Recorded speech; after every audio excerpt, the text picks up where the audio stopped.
The Quo-Cast, a Status Quo fan podcast. My guest on this edition of the Quo-Cast needs absolutely no introduction whatsoever. Welcome to the podcast, John Coghlan.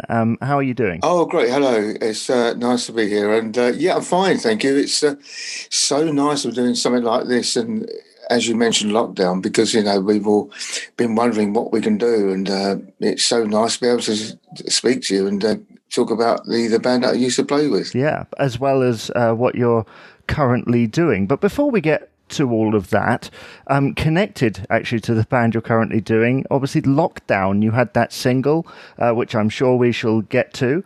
But what is your personal experience been of Lockdown? When it all came to light, in March, I believe it was, and you know, suddenly we got emails saying, "Oh, the gig at so-and-so has been not cancelled, been postponed. Can we move it to next year?" And this was happening a lot, and we thought, we're not playing and we're not earning anything. And the fact is, it was like a slap in the face, and it was right. Okay, you can't do that anymore. You're going to have to wait till it's sorted. And it was just as if the music business and theatres and the arts had been sort of slapped in the face and sorry, you know, there's nothing we can do. And it was, instead of saying we could try and fix something, we could get around this somehow, maybe we could do some gigs with, you know, less people maybe.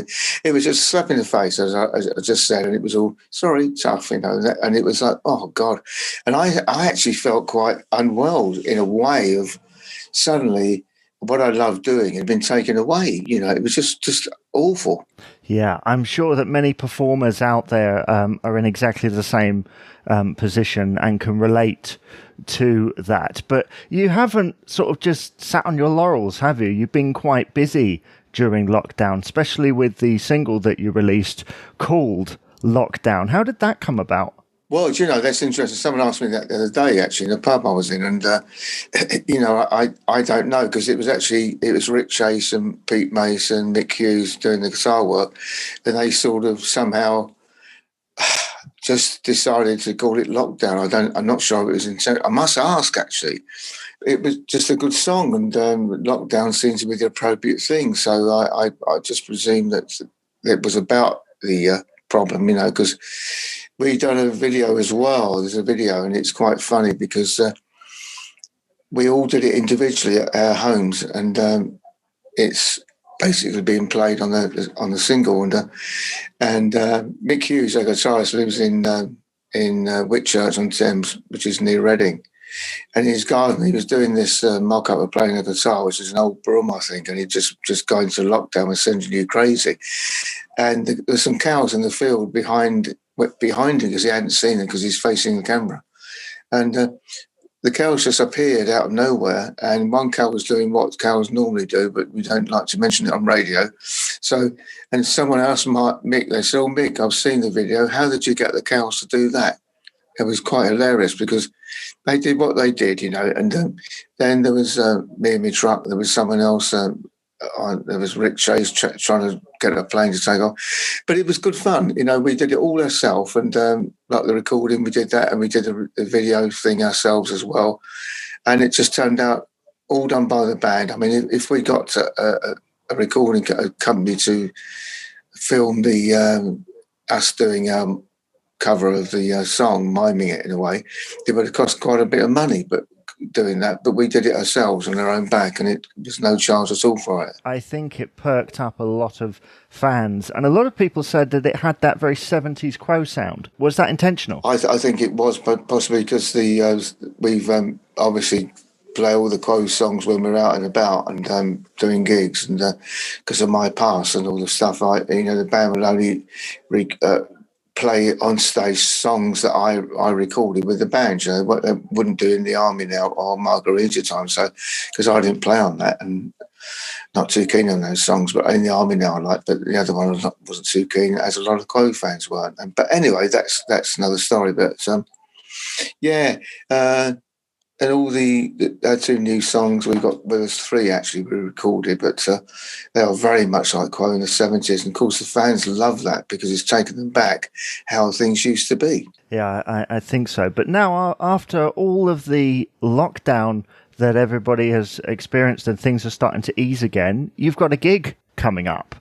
How excited were you by that? Well, it was the first one is basically over in Old Cannings near Devizes, and it was Rock for Cancer or something, and it was at Andy Scott's place, whose guitarist was Sweet. We played there before, and it's outside. It's outside is the pub outside, and it's really, really good little gig, and they sold everything by a table of 6 people, and that's how they managed to separate it, other than people being all bunched up together. So it's really doing well, and that's next Sunday.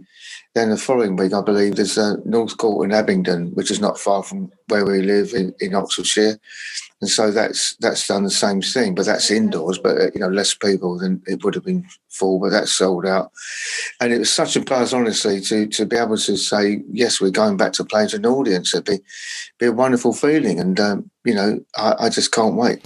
Well, I'm sure there'll be many fans chomping at the bit to go and see that, especially after all of this time. Now, for those who might not have seen you before, what can they expect? A lot of 70s Quo, the band that you played in. Yeah, there'll be there's things, like Caroline, Down, Down, Paper Plane.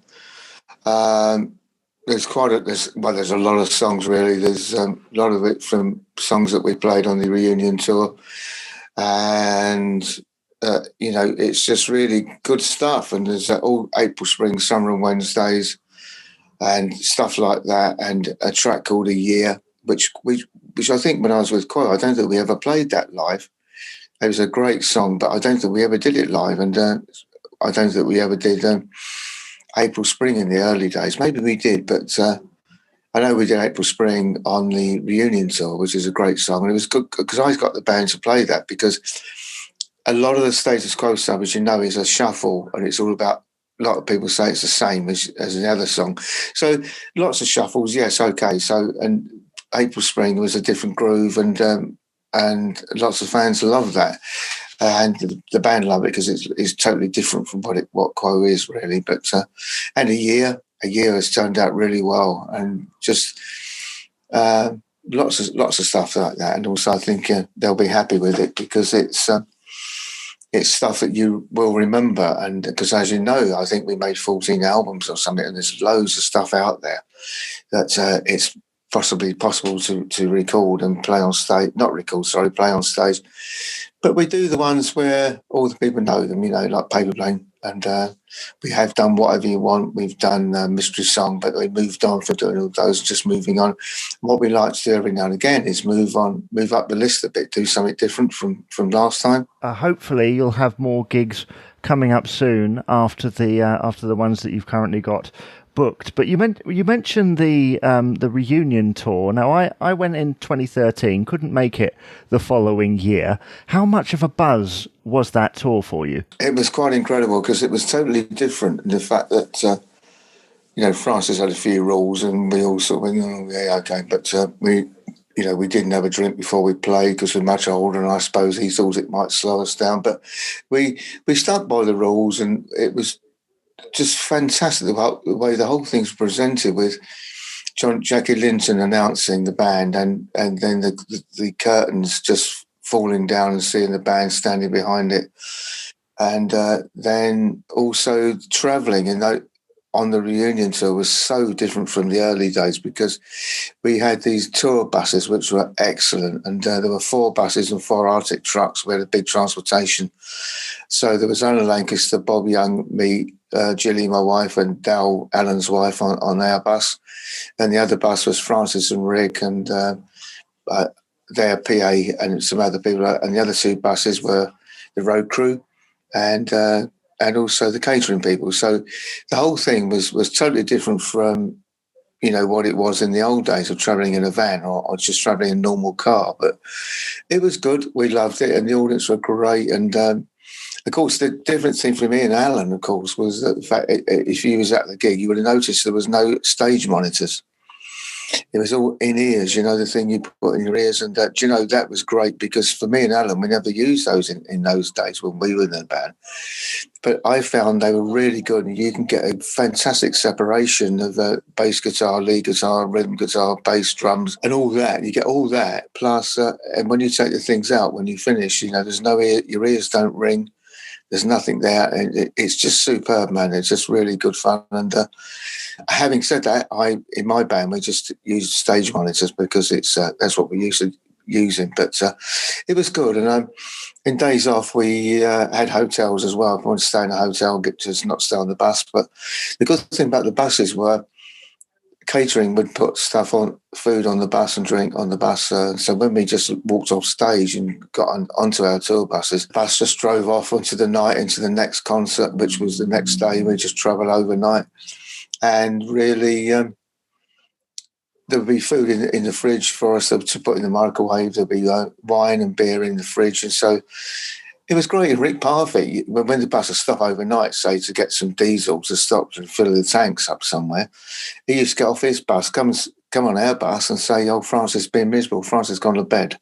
I'll come to see you guys." And bring a good acoustic guitar. We'd be singing songs all night. It was really good fun. Then Rick would get back on his bus to crash out, So it was really different from the old days. So we loved it, I'm sure he loved it as well. So, and Alan and Dale, it was really good. From what I see in interviews and things, Rick really enjoyed that tour, and he was really on his game as well. Yeah, because actually Francis said near the end of the tour, he said, "I'm not too sure I want to do any more. Rick Parfit and Lancaster and me would love to have carried on doing what we did." So what happened was Francis said to Rick, "Why don't you do Status Quo BLC?" Well, what do you mean? And he said, "Parfit, Lancaster and Coghlan." So that was going to happen. I think it would have done, just get another guitarist in, obviously, to fill Francis's place. But it was quite a strange thing for him to say. So I think it would have happened. But of course, then Rick died, it couldn't happen. But it was such a shame because it was Christmas Eve.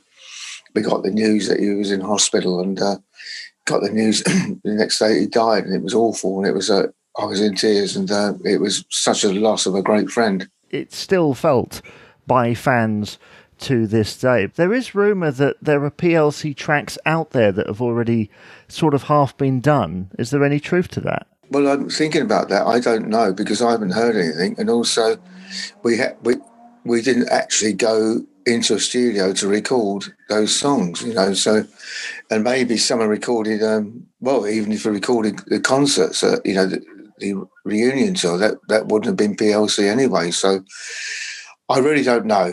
I'd like to hear it if it's there, because I could tell you if it's right or wrong, but I haven't heard anything about it. No. Well, hopefully, I'm sure fans will keep their fingers crossed that there is something there. But you on that reunion tour, did you find it quite difficult? Was it kind of a different pace to normal when you were drumming? I think it was... Well, Francis said, Alan kept dropping his plectrum occasionally, and so he said, "Can you keep the pace up?" Which I did, and just put it together a bit and just push it slightly faster. So it was okay, it was all right, and it was, I suppose it was like the old days in a way, but of course we were much older, maybe things were slightly different, but Francis praised me at the end of the tour, said, "It was great, John, great, Spud, it was excellent, loved it." Then he does another interview, somewhere else, or radio or whatever it was, on newspapers, slagging everyone off, saying, the whole thing was rubbish. It was a mess. It was all this, but then he says one thing and it's really good. Then the next thing is it's totally different. So, but at the end of the day, it was the fans who loved it. The fans thought it was great. And if there was a mistake, it's rock and roll. There are mistakes in rock and roll. There's mistakes in studios. Things that happen on stage, and just one of those things. And I think I don't particularly, Alan or Rick, wanted it too smooth. What I mean by that is over rehearsed. If it's over rehearsed, it's not rock and roll, is it? And I just think as long as the fans enjoyed it, that's all I reckon. I reckon they loved it, and I think that's what counts. There was something really raw about it, and I've heard accounts that there were people crying, and I can believe it. I was up in the stands, so I didn't see anything, but down in the standing area, it was quite, I think there were people just jumping up and down. I've never heard a crowd like it, and I know that there was a newspaper that said that you guys at that reunion tour had a crowd that a football club would be proud of, which was absolutely immense. Now, as part of this podcast, what I normally like to do is put out a question to the listeners to kind of ask something specific about Quo in general. And I thought I'd ask about their favourite performance of yours. And there's a lot of votes for the Quo album from 1974. And somebody in particular, Charlie, asked whether your you might be able to tell me, you might not, but the solo that you do on Slow Train, was it at all inspired by the drummer Buddy Rich? I don't know how that matches Buddy Rich really, but I think it possibly. I think the band told me what they wanted me to play. Could you play this? Could you play whatever it was called? And and I said yeah, sure. But having said that, I was asked by Eddie Haynes from Premier Drums when I was on in the early years. Well, I say early, I mean in the 70s. He said, "You like Buddy Rich, don't you, John?" I said, "Yeah, I love him. I'd love to go, say hello." And he said, "I can fix it. Would you like to meet him?" I couldn't believe it. Anyway, I think he was playing in Preston Guildhall, and Quo was playing in Manchester somewhere. So my roadie took me and went to meet him. And he was the most loveliest guy I've ever met, because I've heard stories where he can be quite bitchy towards people and doesn't like rock drummers and, because he's totally different what he plays. But he actually asked me, this is God's honest truth, he asked me, would I play his drums? I couldn't believe it, man. Do you know when that's saying, I want the earth to open up and swallow me and to go into a pit? Because it was, it was me to play his drums, and I did, and it was quite amazing. And there was a journalist there, a girl and a photographer, and they took pictures of me on the drums. She asked, "Well, Mr. Rich, you're the best drummer in the world. What do you think of this guy with long hair and playing in a rock band? What do you think about him?" And I remember him standing there next to the drums, and he said, "There's no reason for that, man. He's doing his job. I'm doing mine." And that was great, because he was looking after me, really, in a way. It was smashing, and just a great experience, really. Yeah, what a moment. And certainly, as you say, inspired by him. Not necessarily on that recording that they mentioned, but your solos, like, where do they come from? It's just out of the blue, because I think really I loved jazz in the early days when my mum and dad used to be great dancers. They used to take me along to the CPH, which is the Crystal Palace Hotel, where I used to live near there. And I just watched the drummers, and my dad had a lot of jazz records, and Joe Loss and all that, those big bands and all that. And I learned all that stuff. I say learned it. I can't read music, and I don't do lots of paradiddles and all that stuff that there's a lot of these drummers do. And I think it was just the way things were. And I just love jazz, and don't really want to really copy anybody, but it's just the fact that's what came out of the moment, the groove, as you call it. So, yeah, that was the way it was, really. There's always something, as well as that jazz influence, there's always something very military about your drumming. Oh, yes, I suppose there is. Yes, that's because I've always been interested in the military, and I was in the Air Cadets at school, and went to some RAF stations from summer camp and all that, Tangmere and Cologne, and there's a B-52 coming over again. Can you hear it? Exciting. Oh, man. Yeah. It's so noisy. They do. We live in Bryce Norton, and they go over Bryce Norton first. Then they go into Fairford. That's where they're based at the moment, because there's a NATO exercise, I believe. That sounds awesome. Sounds like a record, doesn't it? It sounds so noisy and wonderful. Did you actually hear it? I could, yeah. I could hear that. Oh, wow. I should have picked this little thing up and took it outside and showed you the aeroplane. Yeah, because you're in Oxfordshire, right? Yeah, that's right. We're right near Burford, between Burford and RAF Brize Norton. So in Brize Norton, they've got all the big aircraft like C-17, A400M, Hercules, and Voyager.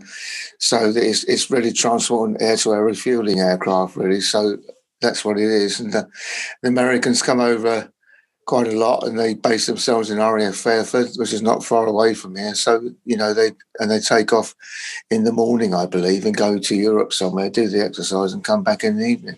Yeah, so you see a lot of plane action. Yeah, we do, and it's great because I love aeroplanes, as you probably guessed, and because I was in the Air Cadets at school and did a bit of flying in Chipmunks and various aircraft in those days, and I've been up locally and with the lads up the road. But it was good fun, and I just think if I hadn't joined the Air Cadets at school, I wouldn't have met Francis and Alan Lancaster, because they came in. They heard music in the squadron. There was a three-piece band, and also if I hadn't done that, because they said, well, I joined their band, and I said, what's your name? It was Francis Rossi and Alan Lancaster.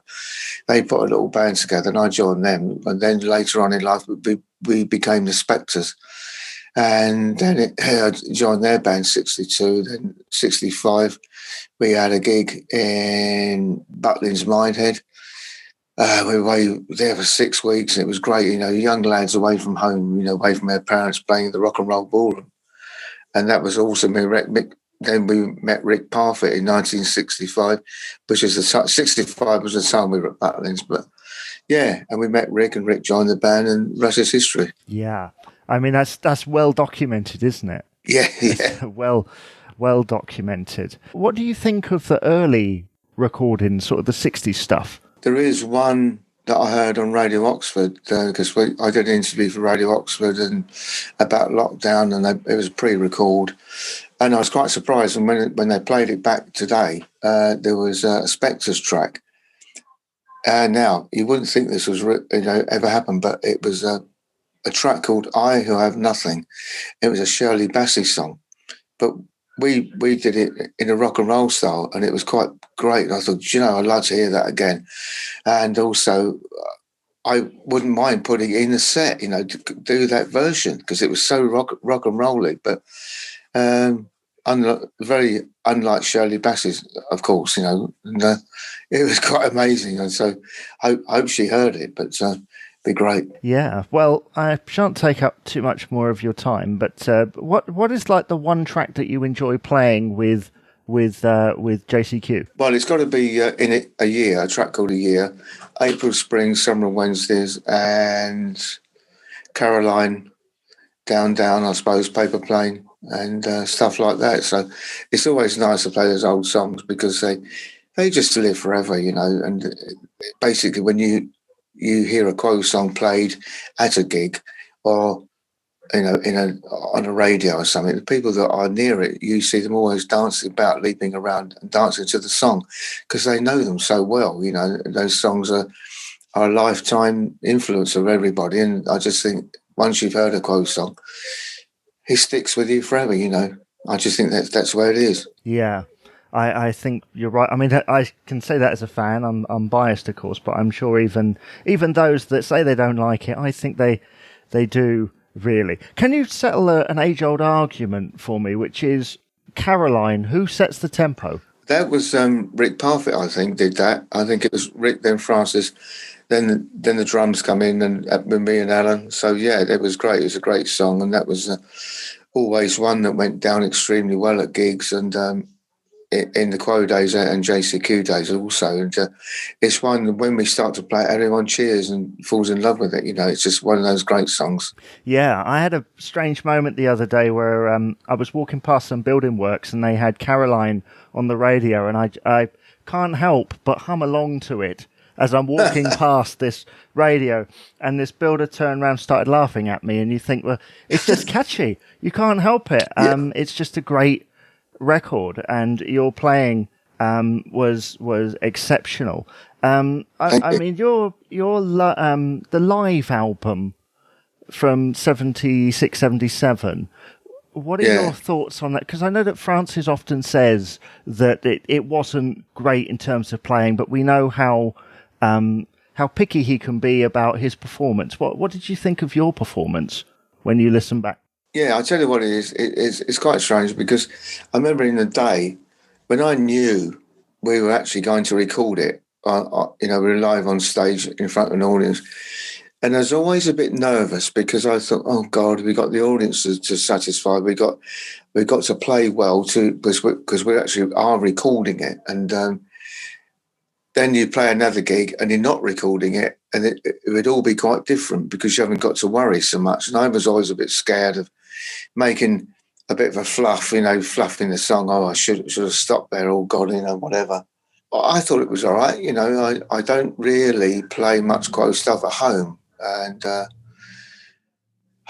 reason being, I suppose, because I play it all the time with the band. So, start a thing. I remember Charlie Watts saying that in an interview years ago. So I never really played a lot of Rolling Stones at home. So he says Shirley does, his wife does, but he don't. And I just think that's the way it is because you've been playing that on stage, And also, as you know, sometimes the arrangement is slightly different if it's live on some bands. I mean, especially the Rolling Stones, it's not always exactly like the record, if you know what I mean. So, I like to keep mine the same as it was because that's how I remember it and that's how it's recorded. So, and it's all about the groove as far as I'm concerned. And some of the grooves are great, and down to the lads who wrote the songs and Bob Young also was a great influence in writing as well, as Alan, Francis and Rick were, So there were some songs that I co-wrote as well. They were like B-sides.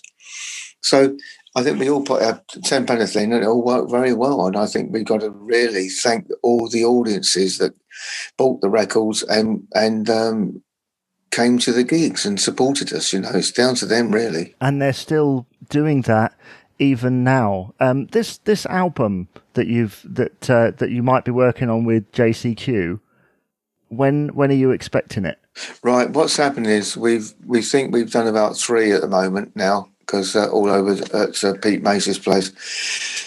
Then I should put the drums on and do that in the studio, but I just think that will probably come out after Christmas because I remember saying to the band, I think it would be probably foolish to bring it out Christmas time because I think normally there's so much released at Christmas time, through shops selling stuff and there's other records coming out, there's X, Y, and Z, there's so much stuff is coming up because it's Christmas. And I just feel that we need to wait till Christmas is over and release it then or the springtime. I think Rick mentioned springtime. So, I mean, even then, but...